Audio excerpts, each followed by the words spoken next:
किसी ने क्या खूब कहा है, क्यों डरें कि आगे क्या होगा, अगर कुछ ना भी हुआ तो तजुर्बा तो होगा। Hello everyone, my self Vanshika Jain. तो जैसा कि आप सब लोग जानते हैं कि हमने एक AIPGT प्रिपरेशन सीरीज शुरू की है। तो इस सीरीज में हमने चरक चिकित्सा स्थान के चैप्टर नंबर 1 to 4 पूरे कर लिए थे। आज उसके बाद हम चैप्टर नंबर 5 जो कि हमारा गुल्म चिकित्सा उसको शुरू करेंगे। तो गुल्म चिकित्सा में जो आपको इम्पोर्टेंट चीजें याद रखनी है वो क्या क्या है, गुल्म के जितने भी योग हैं। अब जो हमारी बुक है आयुर्वेद समुच्चय की, तो आयुर्वेद समुच्चय में क्या है कि वहां पर पेज नंबर 100 पे जितने भी चिकित्सा स्थान के लिए जो योग हैं हर एक चैप्टर के, उनका डिस्क्रिप्शन आया है। मतलब वो हर एक योग एक शॉर्ट लिखे हुए हैं और चरक ने क्या बोले, आचार्य सुश्रुत ने क्या बोले, आचार्य वाग्भट ने क्या बोले, वो सबका डिस्क्रिप्शन वहां पर आया हुआ है। तो दैट इज वेरी इंपॉर्टेंट।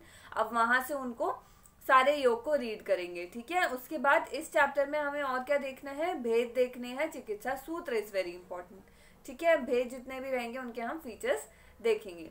तो इसमें आप सबसे पहले आएंगे श्लोक नंबर 4 पे। श्लोक नंबर 4 में क्या दिया हुआ है, जो गुल्म है, गुल्म के कारण यहाँ पर बताए गए हैं, ठीक है। कि गुल्म जो हमारा रोग होता है, गुल्म के कारण क्या क्या होते हैं, वो श्लोक नंबर 4 में बताया गया। तो क्या बोला गया, आपको केवल क्या याद रखना है, विट श्लेष्म पित्त अति परिस्रावद्वा। मतलब विट मतलब मल, पित्त और कफ की या तो अति स्राव से या उनके वेगों को रोकने से या उनको बॉडी में होल्ड करके रखने से क्या होता है, गुल्म जो है उत्पन्न होता है। तो आपको याद क्या रखना है, विट श्लेष्म और पित्त, ठीक है। इसके बाद आप श्लोक नंबर 5 में आएंगे, वहां क्या याद रखना है, रूक्ष अन्नपाने। रूक्ष अन्नपान आपको याद रखना है। आप गुल्म है, गुल्म वात से रिलेटेड होगा, वात है तो वात में क्या आएगा, रूक्ष आएगा, तो रूक्ष अनुपान आएगा यहाँ पर। उसके बाद आपको क्या याद रखना है, लास्ट लाइन में विषम अति मात्रे कोष्ठे प्रकोपम समुपैति वायु। मतलब कि जो आपकी बॉडी की चेष्टाएं होती हैं, ठीक है, जो आपके बॉडी के एक्शंस होते हैं, तो उन चेष्टाओं का विषम रूप से या अधिक मात्रा में सेवन करने से कोष्ठ महास्त्रोत में वायु जो है प्रकोपित हो जाती है। मतलब बहुत ज्यादा अगर आप उछल कूद कर रहे हो या बहुत ज्यादा अलग अलग तरीके की चेष्टाएं कर रहे हो, उन चेष्टाओं से क्या होगा, वायु प्रकोपित होकर क्या होगा, आपके महास्त्रोत कोष्ठ में पहुंचेगी, कोष्ठ में जाके गुल्म उत्पन्न करेगी। तो 3 चीजें आपको याद रखनी है। एक तो वही हो गया पहला जो हमने पढ़ा था, विट कफ पित्त, उसके बाद रूक्ष अन्नपान और उसके बाद विषम चेष्टाएं, ठीक है। इसके बाद आप आएंगे श्लोक नंबर 6 पे। श्लोक नंबर 6 में क्या बताया गया है, गुल्म की संप्राप्ति बताई गई है कि जो हमारा गुल्म है वो उत्पन्न कैसे होता है, ठीक है, उसकी संप्राप्ति क्या है वो यहाँ पर बताई गई है। तो उसमें क्या बोला, कफम च पित्तम च दुष्ट वायु रुदुधुए मार्गान विनिबंध्य ताभ्याम। मतलब ये जितने भी ऊपर कारण बताए गए, इनसे क्या होगा, वायु जो है कुपित होगी, ठीक है। वायु जो है कुपित होगी, वो क्या करेगी, वो कफ और पित्त को उभारेगी, मतलब कफ और पित्त को बढ़ा देगी। बढ़ाने के बाद अपने ही मार्ग में वो रुकावट उत्पन्न करा देगी, किसके द्वारा, कफ और पित्त से। अपने ही मार्ग में रुकावट उत्पन्न होगी तो गुल्म की क्या होगी, उत्पत्ति होगी।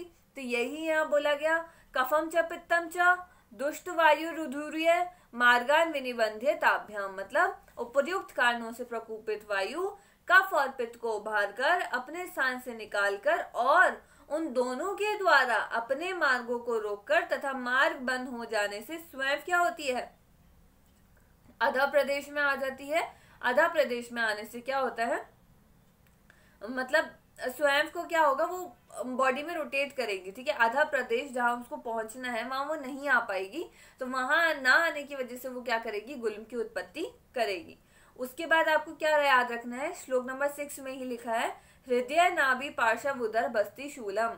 जो गुल्म है, गुल्म के 5 ही दोष और 5 ही स्थान है। तो वो 5 स्थान क्या है, हृदय, नाभि, बस्ती और दोनों पार्श्व, ठीक है। हृदय, नाभि, बस्ती और दोनों पार्श्व, ठीक है। ये 5 चीजें आपको याद रखनी है। अब इसके बाद एक और इम्पोर्टेंट पॉइंट आता है श्लोक नंबर 7 में। उसमें क्या बोला गया, पक्वाश्य पित्त कफाश्य व स्थित स्वतंत्र पर संश्रयो व। आप इसको इम्पोर्टेंट मार्क करेंगे कि स्वतंत्रतः पर संश्रयो व इज वेरी इंपॉर्टेंट, इसको अच्छे से मार्क कीजिएगा आप। इसमें क्या है कि ये जो वायु है ये क्या करती है, पक्वाश्य, पित्ताशय और कफाशय, ठीक है। इनमें क्या होती है, इनमें स्वतंत्र या परतंत्र रहकर, मतलब या तो इंडिपेंडेंट रहती है या किसी के साथ रहकर क्या करती है, एक पिंड रूप में वो पिंड रूप में हो जाने की मतलब एक ऐसा गोला जैसा बना लेती है, और गोला बनने की वजह से जब आप उसको स्पर्श करेंगे आप अपने नाभि प्रदेश में या जिधर भी वो गुल्म होगा उधर अगर आप उसको स्पर्श करके देखेंगे तो आपको स्पर्श में जानी जाएगी कि हाँ यहाँ पर कुछ है, और वो कुछ क्या है, वो गुल्म है। ठीक है, तो इसके आगे क्या बोला गया था, स्पर्श उपलब्ध है परिपिंडित्वा गुल्मो यथा दोषमुपैते नाम। ठीक है, ये यहाँ दिया गया है, तो आपको याद रखना है कि स्पर्श उपलब्ध है, स्पर्श से क्या ज्ञान होता है, गुल्म का ज्ञान होता है, और जो पिंड रूप में क्या आ जाती है हमारे गुल्म होता है। ठीक है, अब इसके बाद आप आएंगे श्लोक नंबर 8 पे। तो श्लोक नंबर 8 में क्या बताया गया, गुल्म के स्थान बताए गए। ठीक है, कि जो गुल्म हमने अभी पढ़ा उसके क्या क्या स्थान है, तो हमने 5 देखे, हृदय, नाभि, बस्ती और दोनों पार्श्व। हृदय, नाभि, बस्ती और दोनों पार्श्व। ठीक है, उसके साथ साथ मतलब श्लोक में क्या बोला गया हम वो देखते हैं। बस्तौ च नाभ्याम हृदय पार्श्वयो वा स्थानानि गुल्मस्य भवन्ति पंचः पंचतमाकस्य प्रभवम तु तस्य वक्ष्यामि लिंगानि चिकित्सितम च। याद क्या रखना है कि 5 स्थान है और 5 ही दोष हैं। ठीक है, इसके बाद आप आएंगे श्लोक नंबर 9 पे। श्लोक नंबर 9 में क्या हुआ, वातज जो गुल्म है हमारा उसके क्या क्या कारण रहेंगे। हम इसमें 2 चीजें देखेंगे, इनके कारण देखेंगे और इनके फिर लक्षण देखेंगे। ठीक है, तो कारण क्या रहे, रूक्षनपानम विषमति मात्रम विचेष्टितम वेग विघ्निरश्च। मतलब वायु है तो रूक्षनपान होगा ही होगा, विषम या अति मात्रा में जो है भोजन करना होगा ही होगा। ठीक है, ये सब चीजें क्या है, ये वायु का प्रकोप करने के कारण है। तो वायु जब प्रकोप हो रही है इन कारणों से तो वो क्या करेगी, वो गुल्म की ही उत्पत्ति आगे फर्दर करेगी। ठीक है, उसके साथ साथ विचेष्टितम विषम चेष्टाएं जब उसकी होती है, ये हमने गुल्म के अब भी देखा हमने गुल्म के कारण में। और वेग विनिग्रह मतलब वेगों का रोकना, मलमूत्र आदि जो वेग है उनको रोकोगे तो क्या होगा, वातज गुल्म की उत्पत्ति होगी। ठीक है, इसके साथ साथ क्या बोला गया, शोको अभिघातो अति मलशयश्च। ये आपको याद रखना है, शोक से, अभिघात से और मल का अतिशय होने से क्या होगा, आपको वातज गुल्म की उत्पत्ति होगी। तो आपने क्या पढ़ा, रूक्षनपान पढ़ा, विषम अति मात्रा में सेवन पढ़ा, विषम चेष्टाएं पढ़ी, वेग विनिग्रहश्च पढ़ा, और मोस्ट इंपॉर्टेंट पॉइंट क्या पढ़ा, शोको अभिघातो अतिमलशयश्च। शोक है, अभिघात और अतिमलशय, तो उससे क्या होगा, वातज गुल्म होगा। ठीक है, इसके बाद आप क्या पढ़ेंगे, वातज गुल्म के जो रूप हैं, इसमें एक बहुत इंपॉर्टेंट रूप आता है, श्लोक नंबर 10 में दिया गया है, शिशिर ज्वरम। शीत ज्वरम नहीं बोला है, शिशिर ज्वरम बोला है। शीत ज्वर आप आगे देखेंगे। ठीक है, शिशिर ज्वर आपको याद रखना है, ठंड लग के उसको बुखार आता है। उसके बाद आपको श्लोक नंबर 11 याद रखना है, उसमें क्या है, श्लोक नंबर 11 का एक सूत्र याद रखना है, करोति जीर्णे अभिधिकम प्रकोपम भुक्त्वे मृदुत्वम। मतलब भोजन जब पच जाता है, ठीक है, भोजन के पच जाने पर जो उसके उपद्रव हैं वो बढ़ जाते हैं। ठीक है, किसके, वातज गुल्म के।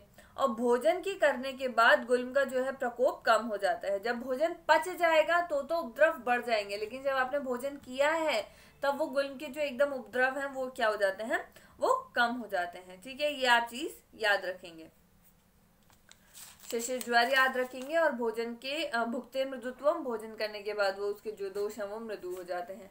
अब इसके बाद एक और आता है पित्तज गुल्म। पित्तज गुल्म में आपको केवल एक ही चीज याद रखनी है, श्लोक नंबर 12 में क्या, आम अभिघातो। पित्त है तो आम तो होगा ही होगा, तो आम अभिघातो किस में आ गया, पित्तज गुल्म में आ गया।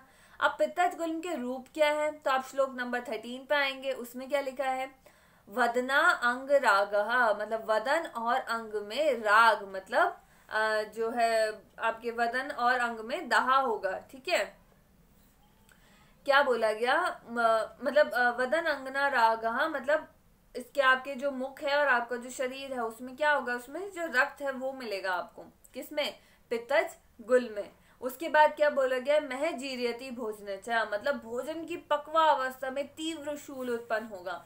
वातज में आपने क्या देखा था कि भोजन के पच जाने के बाद उपद्रव जो है वो अधिक बढ़ जाते हैं। पित्तज गुल्म में क्या होगा कि भोजन जब आपको पच जाएगा तब आपको क्या होगा, तीव्र शूल की उत्पत्ति मिलेगी। उसके साथ साथ स्पर्श असह, मतलब टेंडरनेस आपको मिलेगी, आप जहां टच करेंगे वहां पर क्या होगा, स्पर्श वो सहन नहीं कर पाएगा। तो स्पर्श असह, वेदना अंगरागः और मह जीर्यति भोजनचा किसके हैं, पित्तज गुल्म के। अब इसके बाद आता है कफज गुल्म के लक्षण। तो श्लोक नंबर 14 पे आप आएंगे, उसमें क्या लिखा है, प्रस्वप्नम दिवा। प्रस्वप्नम दिवा मतलब जो आपका पित्तज गुल्म है उसके जो कारण होते हैं वो क्या होते हैं कि दिन में सोना पित्तज गुल्म का कफज गुल्म का लक्षण हुआ, कारण हुआ। कारण क्यों है, क्योंकि आप कफ देखेंगे, कफ किससे बढ़ता है, दिन में सोने से कफ बढ़ता है। तो कफज गुल्म का कारण क्या हुआ, आपका प्रस्वप्नम दिवा। उसके बाद निश्चयात्मकस्य, निश्चयात्मकस्य किसके लिए यूज किया गया, कफज गुल्म के लिए, ठीक है। अब उसके बाद क्या बोला गया, सॉरी निश्चयात्मकस्य सन्निपातज गुल्म के लिए यूज किया गया, कफज के लिए नहीं है।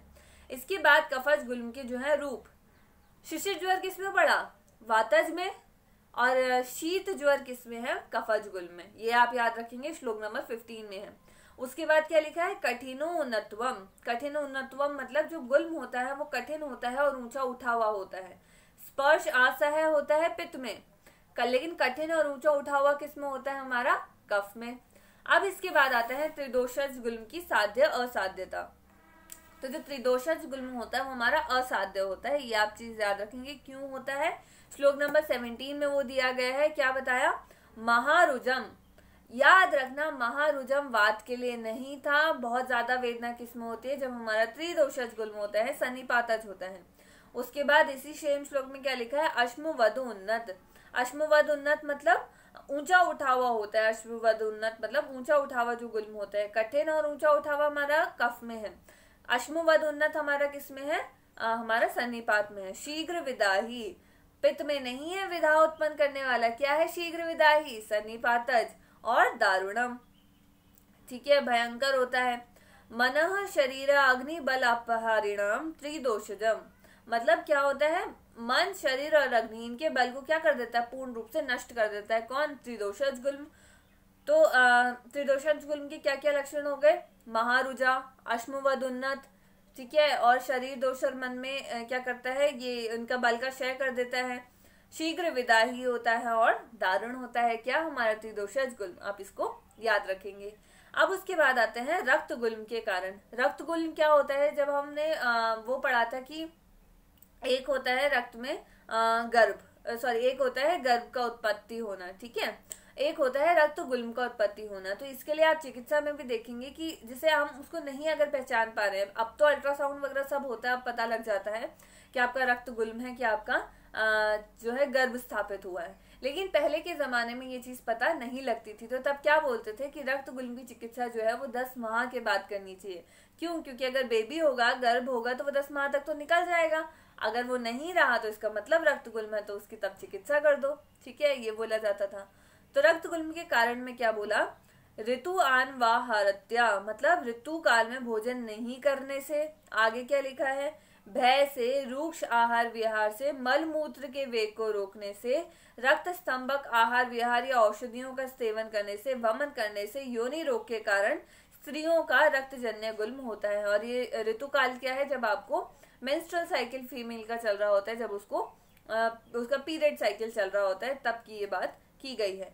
अब जो रक्त गुल्म जो है, शारपाणी बोलते हैं कि जो रक्त गुल्म है वो पुरुषों को भी होता है, ठीक है, ये चरक ने मेंशन नहीं किया, आचार्य शारपाणी ने इसको मेंशन किया।